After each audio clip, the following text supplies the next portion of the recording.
오늘 뉴스를 통해 아프가니스탄 카불이 탈레반에게 점령당했고, 아프간 대통령이 해외로 도피, 정부는 탈레반에게 정권 이양 준비, 한국을 비롯한 여러 나라의 대사관들이 철수한 것을 알게 되었습니다.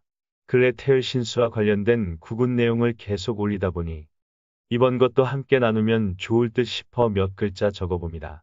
저는 세계 정세나 국제 외교 안보에 대해서는 잘 모르지만 뉴스를 통해 공개되어 있는 내용들을 중심으로 풀어나가 보도록 하겠습니다. 먼저 이 사단이 난 이유는 정확히 두 가지입니다. 1. 아프간 정부의 고질적 부정부패. 2. 미군 철수. 이 부분에 유념하여 보시기 바랍니다. 해공대의 태을 문창 천을 천보 생문으로 아프간 정부는 대통령이 아닌 다른 권력자들이 득세하고 있습니다. 아슈라프 가니 대통령은 2014년부터 2021년 8월 15일까지 아프간을 이끌어오며 부정부패를 척결하고자 노력했지만 실상은 그다지 나아지지 않았었습니다.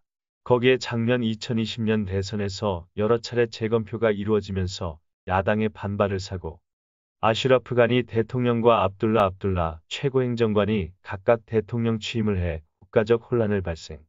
당시 미국이 원조를 줄이고 해결하지 않으면 더 줄이겠다고 하여 두 사람은 마지못해 권력 공유 계약을 체결함으로써 혼란이 마무리된 적이 있습니다.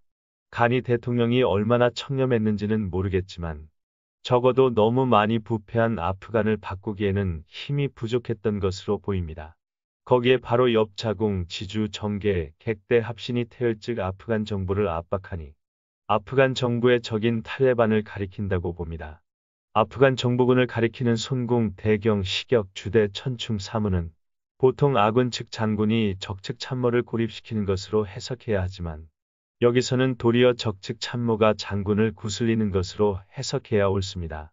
아프간 정부군은 서류에는 30만 명인데 실제로는 5만 명밖에 없고 나머지 25만 명은 존재하지 않는 유령군대로 권력자의 손으로 돈이 흘러가고 있었는데 미 워싱턴 포스트에 의하면 작년 2020년부터 농촌 마을의 아프간 하급 관리들과 밀거래를 하며 실제 군인이지만 몇 개월 이상 월급을 받지 못해 어려운 상황에 있는 정부군을 상대로 무기를 우리에게 반납하면 돈을 주겠다는 식으로 매수 제한과 투항 제한을 하며 아프간 정부군의 힘을 줄여나가기 시작했습니다. 5만 명의 군인이 한층 더 줄어들게 되는 것이죠. 실제 아프간 경찰관들이 9개월 넘게 월급을 받지 못하며 최전선에서 탈레반과 교전하다가 수차례 매혹적인 제안을 해오는 탈레반에게 투항하는 일도 매우 많았다고 합니다. 최전선에서 목숨 걸고 싸우는데 식량이나 물자가 부족하면 그 누가 당해낼 수 있겠나요?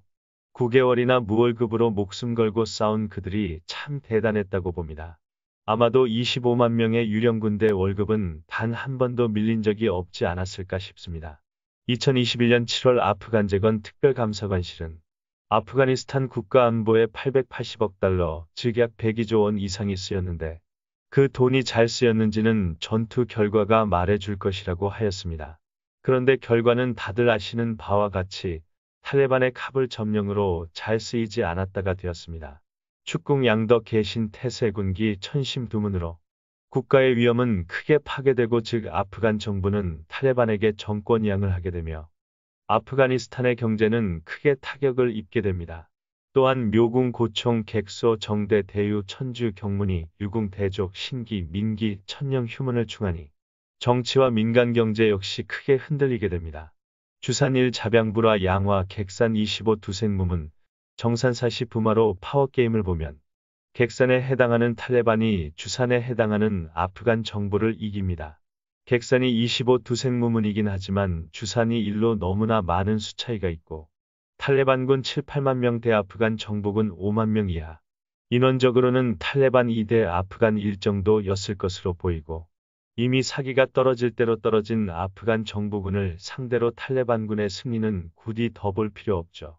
거기에 아프간 정부군에 붙어 싸워도 부족할 지역 군벌까지 탈레반에게 항복 및 합류의 힘은 한층 더 강해졌습니다. 또 아프간은 정부도 국민도 미군에게 매우 의지하였지만 미군 철수와 더불어 탈레반이 공격해오자 아프간 정부군도 시민들도 자포자기한 심정으로 탈레반에게 항복해 무혈입선까지 한 도시도 있습니다. 현재 뉴스를 통해 공개되고 있는 진행 상황을 보니 시작 전부터 이미 탈레반은 물밑 작업을 거의 다 끝내놓은 것으로 보이므로 두생무문은 큰 의미가 없는 것으로 보입니다. 지금 탈레반에게는 과거 2001년 9.11 테러단체 알카에다를 보호하고 있던 아프가니스탄 탈레반 정권을 친 것을 계기로 아프간에 입성한 미국만이 요주의 대상입니다. 2021년 미국 기준 조 바이든 대통령의 과거 언행을 보면 현재 미군이 어떤 명분을 가지고 탈레반을 공격할 근거도 할 생각도 없는 것으로 보이며 미국에서 아프간은 묘궁, 고총, 대유, 천주 사문에 해당되는데 유공, 대족, 주대, 신기, 민기, 천령, 생문이 충하여 움직여도 이익은 없으며 도리어 손해를 보고 객산과 정산 각각 15두생무문으로 안 움직이는 게 득이라고 보입니다. 토니 블링컨 미 국무장관 역시 미군이 아프간에 남아있는 건 전략적으로 도움이 안 된다고 하였습니다.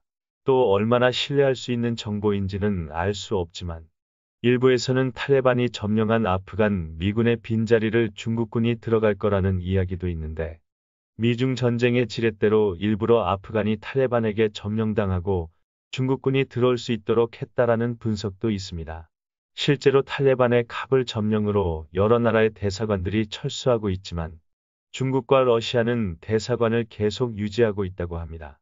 현재 언론에서는 미국의 굴욕적인 제2의 4.20 함락이라 평하지만 미국의 대사관 철수 및 미국인 귀국에 피해주지 않는다면 웬만하면 미국은 움직이지 않을 것으로 보입니다. 과거 2001년 미국의 요구를 묵살한 대가를 철저하게 겪었던 탈레반이 멸망을 자초하지 않는 이상 또다시 그 과오를 반복하지는 않으리라 봅니다. 시시각각 급변하는 중동 정세에 대해 CIA 같은 정보기관의 도움 없이 태을 신수측국과 뉴스만으로 논하기에는 다소 부정확하고 부족한 감이 없잖아 있지만 제 개인의 부족한 머리로 도출 가능한 범위 내에서 해설해 보았습니다. 공부하시는 데 도움이 되시기를 바라며 이만 줄이겠습니다. 만약 시청하시고 내용이 마음에 드셨다면 구독과 좋아요를 눌러주세요. 감사합니다.